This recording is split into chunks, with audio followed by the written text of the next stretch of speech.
Through every note, every performance, the arts connect us. The arts connect us through joy and through awe, bridging cultures and generations. From intimate theaters to the grandest stages, the arts bring us together, reminding us that we're never truly alone. When we experience the arts, we experience each other. Kentucky Performing Arts. The arts connect us. Like all of our libraries, this is a wonderful resource for our neighborhood. And we've got lots of reasons to celebrate our libraries recently. We had an amazing summer reading program with over 400,000 total books read between 26,000 students, the most in nearly a decade to enjoy our libraries. We have renovations that are going on, reopenings, including the Parkland Library, which just finished its first summer after renovations and reopening. Fern Creek Library under construction, Portland Library being renovated, Main Library getting ready to be renovated, new sensory kits that are making our libraries more accessible, and thanks to our new budget, support of Councilman Reno Weber and his colleagues, $1 million in matching funds for additional books and materials. So thanks so much to everyone from our Louisville Free Public Library team and the team here at Highlands Shelby Park Library for hosting us today. We have great things that are going on in all of our libraries. We've had a great week here in Louisville, and it's only Tuesday. Just yesterday, we had a wonderful announcement where Ford Motor Company investing $2 billion in our community, securing 2,200 jobs for the future. An announcement that incorporated innovation, new production, new advanced manufacturing.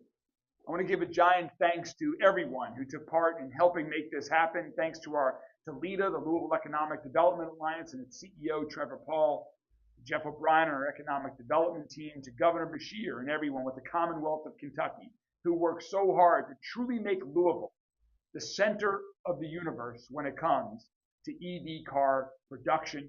And we are excited to see what this means for our future. It is going to create thousands of new good-paying jobs in all sorts of different sectors that are truly setting the stage for an exciting decade to come.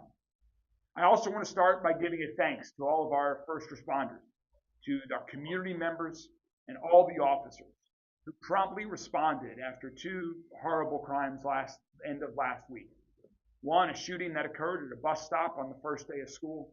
Another that involved a kidnapping and a robbery of a mother and her children. Thanks to our community reaching out to LMPD and providing us with information. Law enforcement from LMPD and other departments were able to quickly apprehend individuals who were responsible for these crimes. And so again, I want to say thank you to our community and to our first responders. And speaking of public safety, that is what brings us here to this library, because right outside is Bardstown Road. And Bardstown Road is one of Louisville's thriving streets with great shops, bars, restaurants, surrounded by wonderful neighborhoods. Unfortunately, earlier this summer, our attention was here for the wrong reasons. We had a couple of unruly crowds here late at night and in the early morning who blocked traffic, disturbed neighbors, and caused a variety of other public safety issues. Well, here at Louisville Metro Government, public safety is our #1 priority, and we will not tolerate that behavior. We will not tolerate that on Bardstown Road. We will not tolerate that anywhere in our city. So we met with the community. We got lots of great feedback, and we got to work on a new multifaceted approach to ensure public safety on Bardstown Road. We've taken significant action to make improvements. We've increased the police presence, including visible LMPD cruisers throughout the area. Officers are now walking the area to build relationships and deter criminal activity. Businesses are blocking their parking lots overnight to prevent gatherings that have caused disturbances in the past, while we tow unauthorized vehicles that are parked in other private lots. Food trucks that have caused congestion, street spillover, and blocked paths are being moved. We're working with bars to change their security line designs so patrons aren't blocking sidewalks. We're actively dispersing individuals who are gathered in front of businesses and around parked cars. And patrols are taking place all around the neighborhood to make sure that everyone leaves once the bars are closed. And like we do in response to so many other situations, collaboration is taking place. I want to give a giant thanks to Major Mason Brown and his colleagues at LMPD for working in partnership with the new Joint Enforcement Detail with Director Brad Silvera and his colleagues at ABC that are working hard together during our busiest times on Bardstown Road to prevent inappropriate behavior from taking place. I also want to thank Misty Wright, our Executive Director of Community Safety in my office, who's been collaborating with them and other departments throughout Louisville Metro government to find many ways that we can continue to work together to improve safety here and elsewhere around our city. The joint enforcement detail between LMPD and ABC, in that detail, LMPD handles the issues on the streets and the sidewalks, while ABC makes sure that our businesses and food trucks are compliant with the rules that keep our neighborhoods safe. As you can tell, we've taken meaningful steps in a short period of time. Just this last weekend, there were 7 citations that were issued and 15 cars were towed. And we are going to keep our foot on the gas pedal. We're going to continue doing this work and other things to ensure safety here on Bardstown Road and all neighborhoods across our city. And now, as we move forward, once again, we want to hear from the community. To serve or sell liquor, businesses must obtain both a state and local liquor license. And that license must be renewed annually. And many of the approximately 65 businesses with active liquor licenses located on or near Bardstown Road have to renew their licenses each October 31st. Metro ABC has the discretion to deny a liquor license application or renewal, and they need to consider certain factors, one of which is public sentiment. And so given the interest in this area in particular, we've created a new public survey entitled Public Sentiment Highlights that you can find directly on ABC's website. Director Silvera, thanks to you and your team for helping get this started and to hosting that on your website.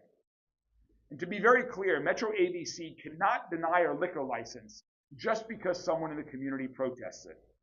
The reasons and the quantity and the specificity of the protest matter. But your input will help the city gauge public sentiment and inform ABC's future decisions. We want to make sure to include information about public safety issues, any noise issues, traffic or transportation issues, or effects on other businesses in the area. So if you want to complete a survey to make your voice heard, to express your opinions, we ask you, please be as specific as possible on this new survey. To be clear, this is not a gotcha. This is not a social media comment section. This is to address real, repetitive, specific problems that we want to hear from the community. This survey that's online now will be available through September 15th. And I also know that this is not the only area of our town that is dealing with similar issues. So we've also created another survey that's on ABC's page where you can provide your opinions on any challenging institutions elsewhere throughout our entire city. That's on the ABC website too, and that will cover every neighborhood in our city. So our work will continue.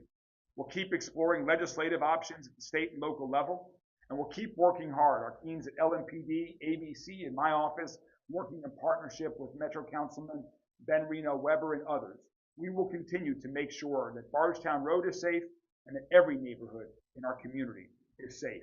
Again, Ms. Brown, Dr. Silvera, thank you so much for you and your colleagues. I know you all have put in extra hours to address this issue, and your teams will continue to do so.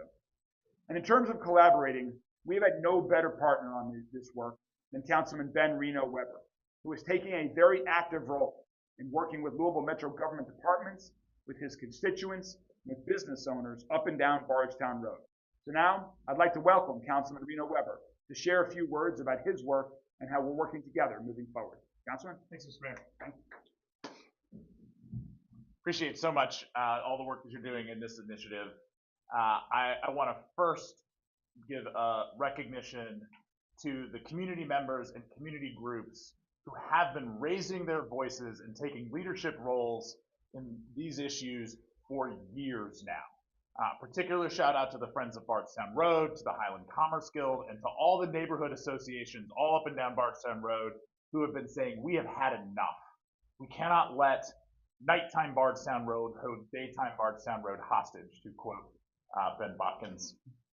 And I want to give another shout out to the amazing partnerships that we have had with LNPD and with ABC.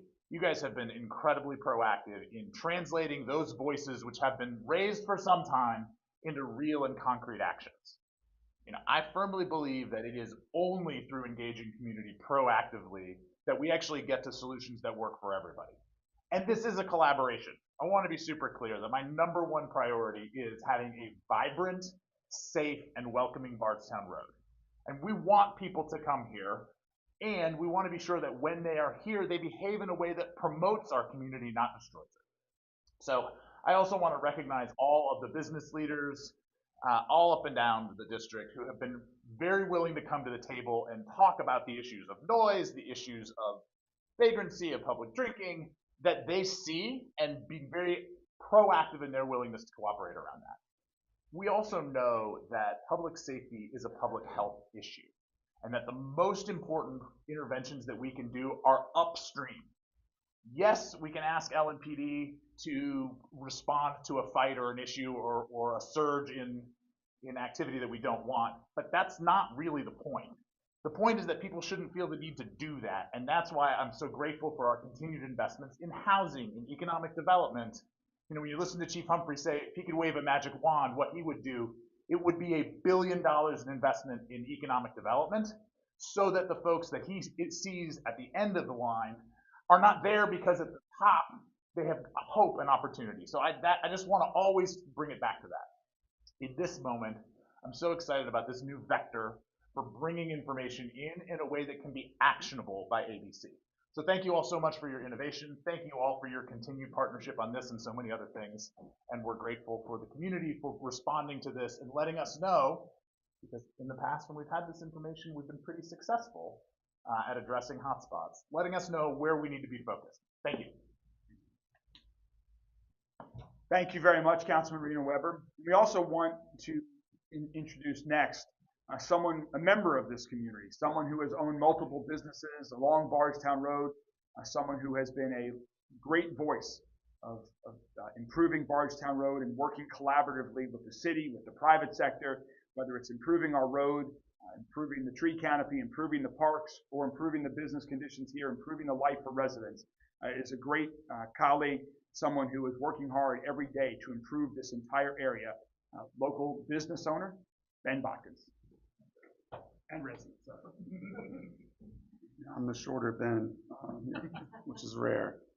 Yeah, we're, for better or worse, we are a very active and vocal community, and we can be critical when things aren't working, and it's important that we're equally as vocal and energized when they are. And so when the mayor, councilman, head of ABC, Major, and Executive Director Wright, when you make a commitment a couple months ago to increase the presence and solve these acute issues, you did that. And the neighborhood talks and the leaders talk, and we meet, and we are happy to talk about how things have been less violent, and we're hearing a less chaotic corridor. So I want to acknowledge and say thanks to that.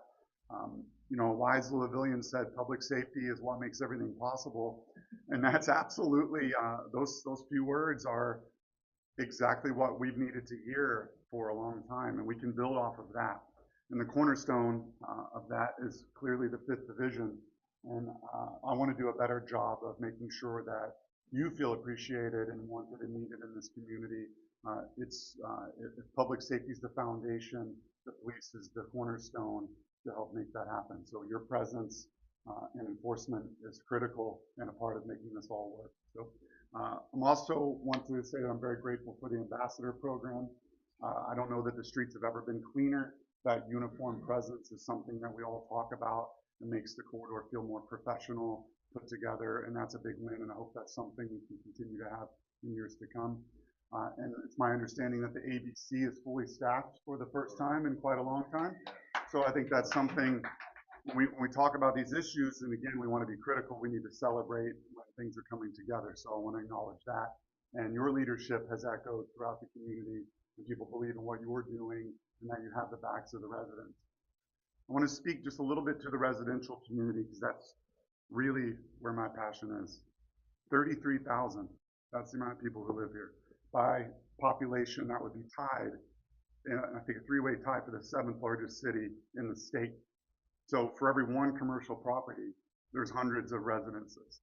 This road for the last 10 years or so has been more of a chaotic liability for us than it's been a valuable asset. And for decades, it was a valuable asset.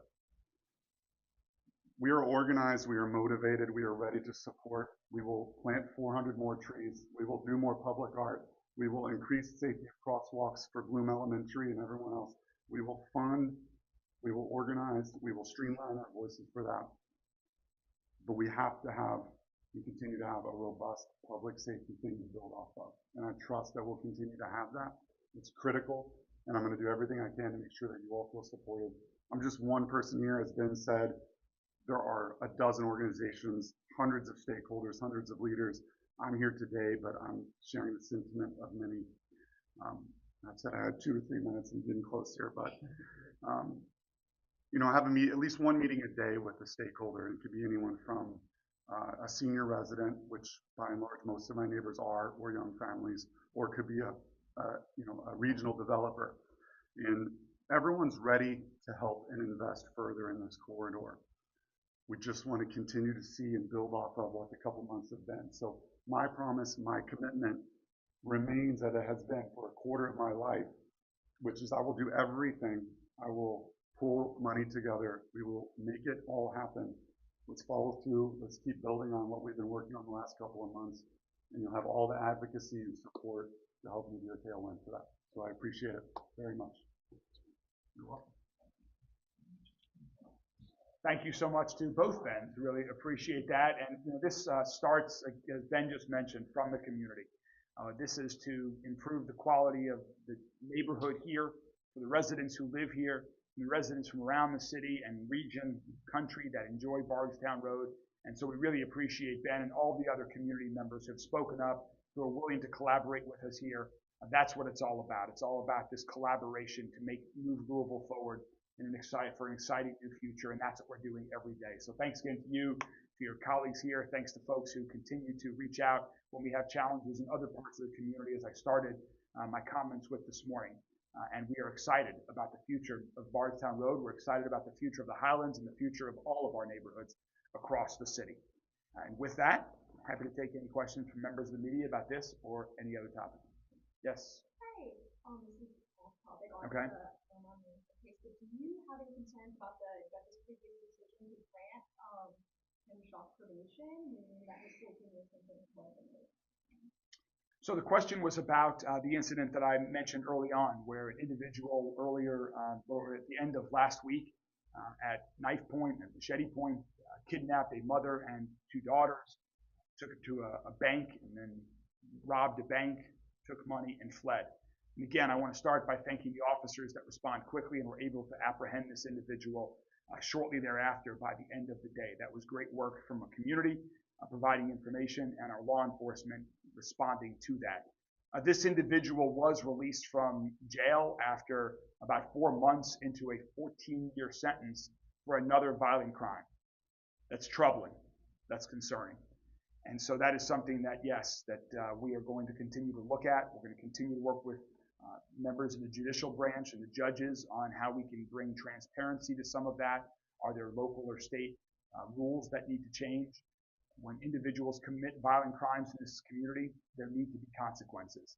And in this case, clearly the consequence was not enough, and we saw what happened. So that was a disappointment, but we will figure out how we build on this to prevent something like this from happening again.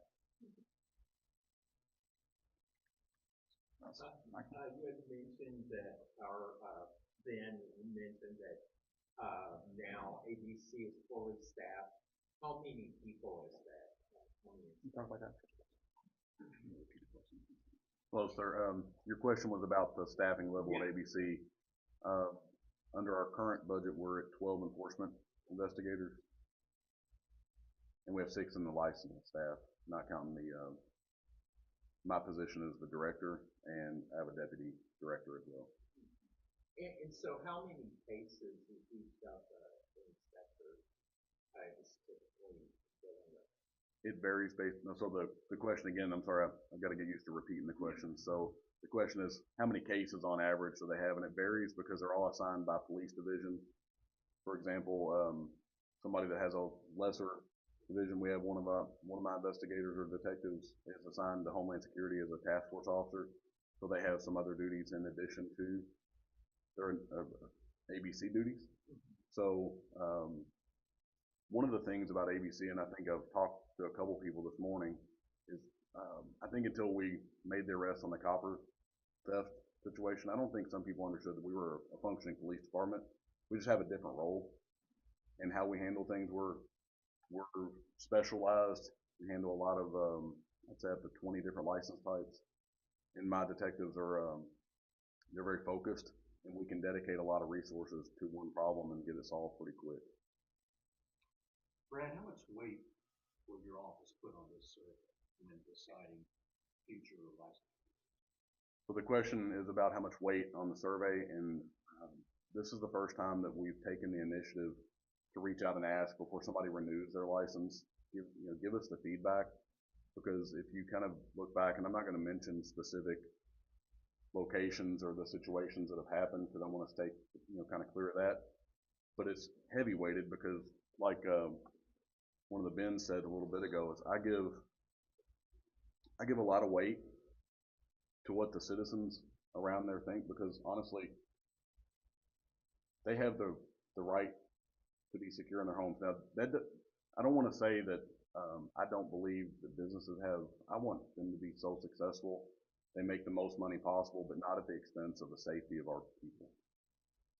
And so I'm going to give it every weight, but sometimes under the law and the scheme as it's written, just because somebody doesn't like it doesn't mean it rises to the level that I have the ability to deny the license, if that makes sense. So I'm going to call them. I'm going to do every thing I can to communicate and find out what can be changed, because a lot of times, David James and the mayor and Ron Hetty, all of the executive directors that I've been working with, Misty has been phenomenal at running our safety program and keeping things together. We're picking up the phone and calling people and talking to them about the problems. Like I said, I'm not going to try to mention the specific locations that we're having some problems with, but I'd say 1% or less have been the focus. Most of them do great. They don't have any problems. We don't hear about them, and that's what I hope it stays at. But when we do have a problem, I'm going to call them and talk to them about the problem. We're going to send enforcement investigators to go talk to them. We've been in lockstep with LMPD. I've never seen it like this with us, where we're working, Major Brown and I, we talk weekly. His Lieutenant Silverblatt, we talk, I'm serious, at 9 o'clock at night to 8 o'clock in the morning. We're talking about problems in the community. So if I can tell you, I know there's a long-winded answer to your question, but we are going to take it as serious as we can, and it doesn't mean that we're going to be able to deny a renewal on a license, but it's going to start the conversation. And just add one thing to what Director Silvera said. I mean, we want this to be a thriving neighborhood. We want there to be great restaurants. We want there to be great retail outlets, and we want it to be a great neighborhood as well. And so that requires balance, and that's the key here, is to have a balanced neighborhood that is all of the past has been said about a thriving mixed-use neighborhood that many other neighborhoods aspire to be. Oh, one more question then. Yeah, one of the questions on the survey is about the hours of businesses, bars. Where do you stand on that right now? Are you still looking to? The question was about where do we stand on the hours of operation of the bars. I mean, that's something that right now I think we've been effective at improving the situation without making changes to when bars close. But that's something that will, I think, remain on the table, that there are a lot of conversations between Councilman Reno Weber and his colleagues, not just in this neighborhood, but that in many neighborhoods. And so I think the community will see that as a conversation happening over the months to come. We want to hear what the community thinks about that as well. Roberto. Can you speak about some of the other things outside of just resident complaints that you're going to have to take into account when it comes to looking at a license? Well, obviously, some of them are returning the state said you all have abused power in the past, and now they look at license. But what are some of the other things besides just people having to? Yeah, so the question was about other than neighborhood complaints when looking to deny a license. Again, we are not looking to deny licenses. We want to approve licenses. We want this to be a thriving neighborhood for restaurants, bars. We want them to make money. We want their best time of their lives on Bardstown Road in our city. We do hospitality wonderfully in our community. We just want it to be safe and want it to be by the rules. So there are going to be issues related to noise and what the impact on noise, not within the restaurant or bar, but outside, what that does to the surrounding neighborhood. Does that violate noise ordinances? Does to the surrounding neighborhood? Does that violate noise ordinances? Are there impacts to our transportation or traffic issues? Are there repetitive and specific public safety issues that continue to happen as a result of action at a particular establishment? All of those are going to be issues that Director Silvera and his team consider as they're reviewing that. This is not a social media comment section. This is very specific feedback that we are looking for that goes to the question of public safety. Have you heard from business owners about whether there's going to be either positively or negatively affecting the business? Yeah, please. The question is, have we heard from business owners about whether the increased presence of public safety officials has impacted them or how they feel about it? Yes, we've heard from a lot of business owners. And the overwhelming message is, please, we love having a presence here. We love having somebody to call, and also recognizing that that isn't always because they want a police response. They want a police response when it's appropriate to have a police response. But one of the big issues that we've had is the increase in people experiencing street homelessness. And we want somebody to be able to respond to that appropriately with mental health engagement, with increased beds for not just shelters, but also supportive housing. And people's willingness to feel comfortable making that call is also about understanding that the right response is going to come.